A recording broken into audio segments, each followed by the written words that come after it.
Good day, my esteemed viewers. This is Satellite Media. Let us quickly examine the Nigerian political landscape, sequel to what is happening in the north and in Nigeria generally. We understand that the way it stands today, Tinubu is already being rejected by the north seriously, to the point that it is going to be a Herculean task for him to say through come 2027. We understand that Tinubu is already preparing for 2027, looking at some clandestine move that his lieutenants are making. But from what we are seeing, all indication shows that it is going to be very difficult for him to get inroad into the north. That perhaps may mean maybe a Tinubu will start looking towards the southeastern part of the country to form a realliance. But however I look at it, he was rejected in the south during the last presidential election. He was equally rejected in the southeastern part of the country during that presidential election in 2023. But from what we are seeing currently, it appears as the north is already done with a Tinubu, because we understand that Tinubu have a mandate of 4 years, and as it stands, he have not been able to deliver dividends of democracy to the people, particularly in the area of food inflation. Nigeria have never seen it this bad before. As we speak, we have a situation where farmers can no longer go to farm, particularly in the areas where hitherto they used to farm and feed the nation. And I think this perhaps have angered the north to the extent that they are currently rejecting a Tinubu that had made a good show in the north during that election is already being rejected. We saw some clandestine move by a former governor of Kaduna State before now. I'm talking about Nasir El-Rufai, who already started making some moves to start having alignment and realignment ahead of 2027. I think what perhaps may have hindered or rather checkmate his movement is because his governor currently is trying to see whether they could probe his activities during the time he was a governor. And there's belief in some quarters that the power at the center may be the one trying to use his governor to stampede his movement towards forming an alliance against the current president. We have seen during the protests how the northerners, in spite of everything federal government tried to do to stop the protests, how northerners against all odds came out in their numbers to protest. We saw what happened in Kaduna State. We saw in Katsina, in Borno, in Kano, to the point that Nigerians started waving Russian flag in what looks like people calling for military intervention, or rather calling the Russian government to come and intervene in Nigeria's situation. We understand that it is believed in some quarters that what is happening in Burkina Faso, in Mali, and Niger Republic, it is believed that Wagner Group that is linked to Russia is part of what is bringing military takeover of government to those sovereign states. And that is why the federal government is worried. We understand that as at the last count, those protesters who were arrested, who were waving Russian flags, has already been flown to Abuja for further investigation and possibly prosecution. But however I look at it, it is not just about prosecution, it's about what is the reality on ground.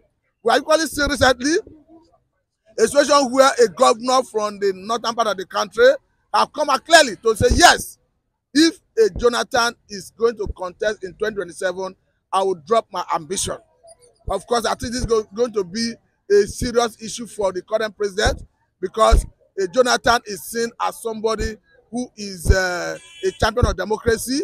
We understand the role he played in the 2015 election. Immediately he lost the election to the former president, Muhammadu Buhari. He was quick to call him and consider defeat. I think that earned him a good name when it comes to democracy in Nigeria, in Africa, and globally.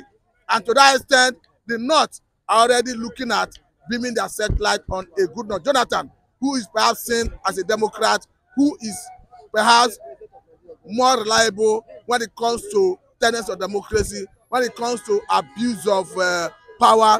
Jonathan is seen as someone who will not abuse power, going by his antecedents, going by the way he governed the country, going by the way he considered defeat, going by the way Nigerians protested in 2012 when he tinkered with the idea of removal of fuel subsidy.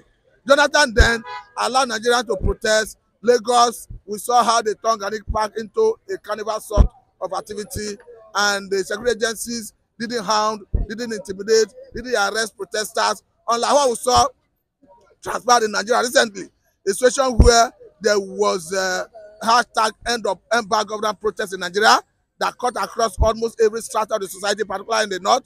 We saw the police personnel attacking protesters unprovoked. So for me, I think that is a bad signal for democracy, and that have ended this current government bad image. Don't forget that we have already seen a situation where some people have already arguing that Nigeria democracy is under threat under the current administration of Tinubu. Because we are seeing in this upcoming election of Edo State, I'm talking about the gubernatorial election that will be coming up in Edo State, where a city president will be asking party faithfuls whether they want Edo back, and they said yes. And he said, and the president of the Federal Republic of Nigeria, I will give it to you. Nigerians are asking question, where do the Mr. President obtain the right, derive the right to determine who to give a state to in an election that's supposed to be contested on the basis of popularity, on the basis of numerical strength, on the basis of canvassing votes, going to the electorate to canvass your opinion, to canvass your manifesto, and it is supposed to be won on the basis of numerical strength. We have equally seen a worrying trend, a situation where the current Deputy Speaker of House of Representatives, I'm talking about Benjamin Kalu, have come out clearly to say that in 2027 that the Abia State is going to fall to APC. So it beats all imagination where someone who is even a lawmaker could be saying things in that regard, knowing that election is contested and won. And what was surprising that his analysis was that he acknowledged that the current governor of Abia State, Alex Oti, is doing well. But according to him, that he owes it to his party to deliver the part to the state to his party come 2027. However, we look at it, 2027 is around the corner. Once we get into we are currently in 2024. Once we get into 2025, at the end of 2025, politics of 2027 would have set in. So it is yet to be seen whether a Tinubu can sustain his popularity and win the 2027 election. And from what we are seeing, some people are already speculating that the reason we are seeing some moves against the current leadership of organized labor, I'm talking about Joe Ajero. Some people are saying that this is a strategy of a Tinubu government to whip opposition into line. Don't forget that in the build-up to 2023 presidential election, Labour did not hide their position. Labour supported a P2B who was the candidate of Labour Party. And Joe Ajero, who of course is the NSC president, didn't hide his intention or his position. He was all out for a P2B, and as we have it, a Tinubu is the president currently. So some people are already speculating that the reason we are seeing the police inviting the Joe Ajero may be a strategy of the government to intimidate opposition, to handle opposition, to whip everybody into line, so that come 2027, the Tinubu will not have much opposition and have an easy say to power, irrespective of whether he's able to deliver dividends of democracy to the people or not. But until then, I think we can only fold our hands and watch events unfold, but we can not help but always try to point out where we feel abnormality exists. I must say, Remy, thank you for your time. This is Satellite Media, and I'm Mr. Matthew. Thank you very much.